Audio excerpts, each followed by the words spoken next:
Bismillahirrahmanirrahim. Dear students, today we are going to revise the story The Fly by Catherine Mansfield.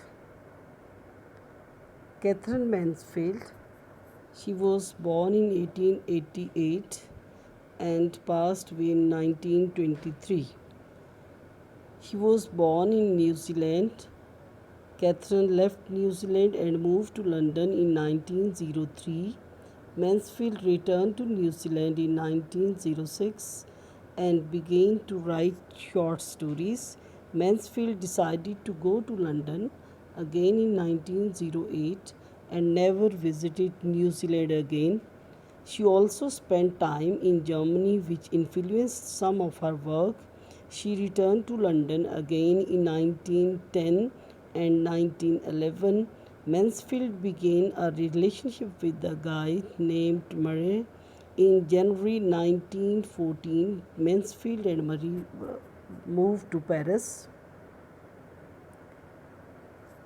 By 1915, Mansfield's life and work were changed forever because of the death of her brother. Her brother died as a New Zealand soldier in France in World War I.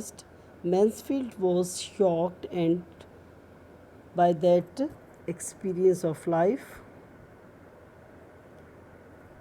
In early 1916, her relationship with Murray was improved. In April 1918, Mansfield divorced her previous husband and she finally married him. Mansfield's death. Catherine Mansfield spent her last years seeking increasingly unorthodox cures for her tuberculosis. Mansfield proved to be a prolific writer in the final years of her life, and much of her prose and poetry remained unpublished at her death. Murray took on the task of editing and publishing her works. She died on 9 January and was buried in a cemetery in the town of Avon. Dear students, इस कहानी का मरकज़ी ख़्याल कुछ इस तरह से है कि वक्त के बारे में कि वक्त जो है, टाइम जो है, एक बहुत बड़ा मरहम है. जब इंसान पर कोई मुश्किल वक्त आता है, कोई तकलीफ़ आती है, तो वो दुखी हो जाता है और समझता है कि उसका दुख कभी ख़त्म नहीं होगा. लेकिन वक्त गुज़रने के साथ साथ गम की शिद्दत कम हो जाती है और इंसान अपने अंदर एक नई ताकत महसूस करने लगता है. यही इस कहानी का मरकज़ी ख़्याल है. ये इस सुकून आवर हकीकत को साबित करता है कि वक्त दुख और गम पर गालिब आ जाता है. इस कहानी में दो मेन करैक्टर्स जो दिखाए गए हैं, वुडी फील्ड और उसका बॉस होता है. अब वुडी फील्ड और उसके बॉस में जो कॉमन बात ये है कि इन दोनों के वो जो बेटे जो हैं, वो फर्स्ट वर्ल्ड वॉर जो होती है उसमें वो अपने बेटे उनकी डेथ हो जाती है. दोनों अपने बेटों को खो देते हैं. वो बूढ़े हैं और बेटों की वफ़ात के बाद उनके घर में ऐसा कोई मर्द नहीं है जो उनकी देखभाल कर सके. वुडी फील्ड ने इस तल्ख़ हकीकत को तस्लीम कर लिया है कि मौत से फ़रार मुमकिन नहीं. इसलिए इंसान के पास इसके सिवा कोई चारा नहीं कि वो खुदा की मर्ज़ी के सामने सर झुका दे. लेकिन उसके बॉस को ये सबक सीखने में कुछ वक्त लगता है. बेटे की वफ़ात के बाद जब वो अपने बेटे को याद करता तो शिद्दत से रोने लगता. उसे यकीन था कि वक्त के साथ साथ वो कहते हैं कि उसकी जज्बात की शिद्दत को कम नहीं कर सकेगा वक्त. दूसरे लोग वक्त गुजरने के साथ साथ अपने गम को कम कर लेते हैं, लेकिन वो ऐसा नहीं कर सकेगा. वो ऐसा कर भी कैसे सकता था, क्योंकि ये उसका अकलौता बेटा था जिसके लिए उसने मेहनत की थी और जिसने उसके कारोबार को संभालना था.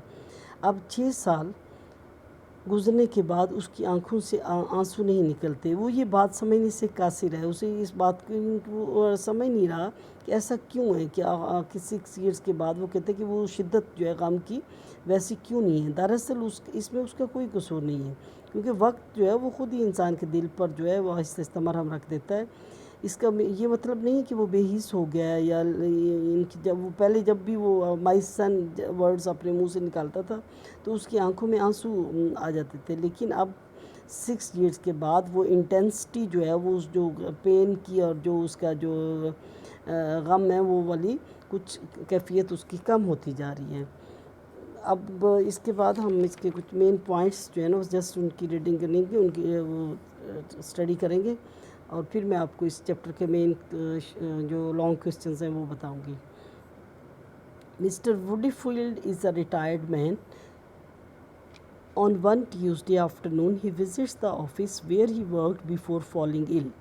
Tuesday was the only day of the week his wife and girls allow him out of the house. His boss, though 5 years older than he, is stout and fit. Woodyfield feels good to see his boss strong and healthy. He also admires the new setting of the office. The boss explains that he has done it up lately. He points to the new carpet, new furniture, and new electric heating.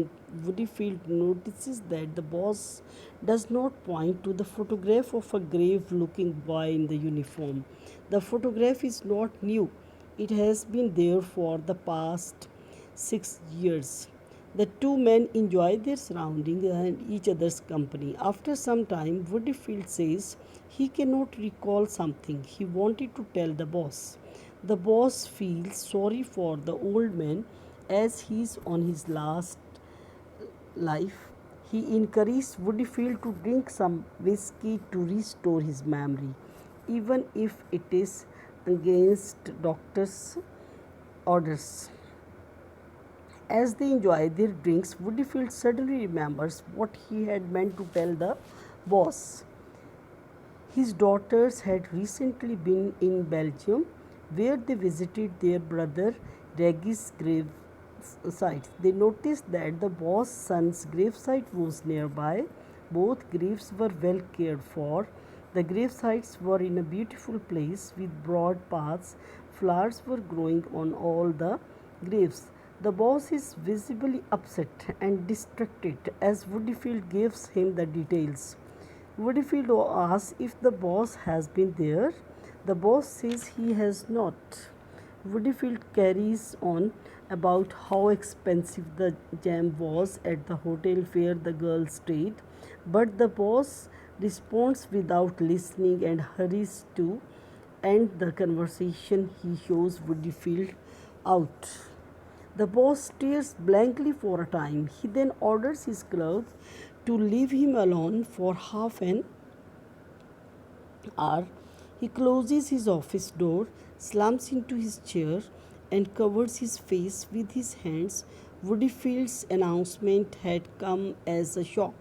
When he talked of his son's grave, it was as though the earth opened up and he saw his boy lying in the earth with Woodyfield's girls staring down at him. During the previous 6 years, he only thought of his boy lying unchanged and unblemished in his uniform. He groans, "My son," but no tears come. In the first years after his son's death, these words made him weep bitterly. He was sure that the passage of time would make no difference in the intensity of his emotion. Other men might live their loss down, but he would not. How could he? This was the only son whom he had worked for and who was to take over his business. But 6 years earlier, he had received the telegram announcing his son was dead, leaving him a broken man. Now, after the lapse of 6 years, he is unable to weep and doesn't understand what is wrong. He decides to get up and look at the boy's photograph. At that moment, he notices a fly has fallen into his ink pot, struggling to get free. The boss lifts the fly out of the ink pot with his pen and shakes it on some blotting paper. Then he watches as it begins to clean itself. He imagines that the fly must be happy as it has narrowly escaped death. Then he has a strange idea. He puts his pen back into the pot and drops a blot of ink.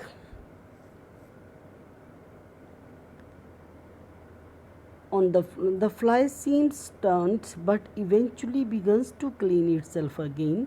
The boss admires the creature's fighting spirit. He drops a second blot of ink. The fly again makes the effort to clean itself. He decides to drop just one more blot of ink on the fly. But after the third drop, the fly does not stir. The boss tries to move it with his pen. He asks it to look sharp, but to no avail as it is dead. He lifts the corpse of the fly and throws it into the waste paper. He feels wretched and frightened. He asks his clerk to bring him fresh blotting paper and to look sharp about it. Then he tries to recall what he was thinking about before the fly died, but cannot. इस story में हम देखेंगे the fly it has symbolic importance and what is this the importance of the fly. The fly makes him learn a lesson. Life is a continuous struggle. As long as one is alive, one has to face the hardships of life with courage and fortitude. Everybody in the story is the fly. As Thomas says, the whole story shows only one thing. As flies to Wenton boys are we to the gods. They kill us for their sport. Catherine Mansfield has been killed like the fly, with indifference and wantonness by the destiny acting like the boss of the story. There is simply no escape. Everybody has to accept the hard reality of life in the shape of death. We are the fly. The boss in the story, like destiny, is benevolently cruel. And that's the end of the story. Dear students, now I give you two long questions. You must prepare them from the examination point of view. Question number 1 is, what is the theme of the story The Fly? Question number 2, what does the boss do to the fly that falls into the ink pot? Thank you for watching, and this is the end.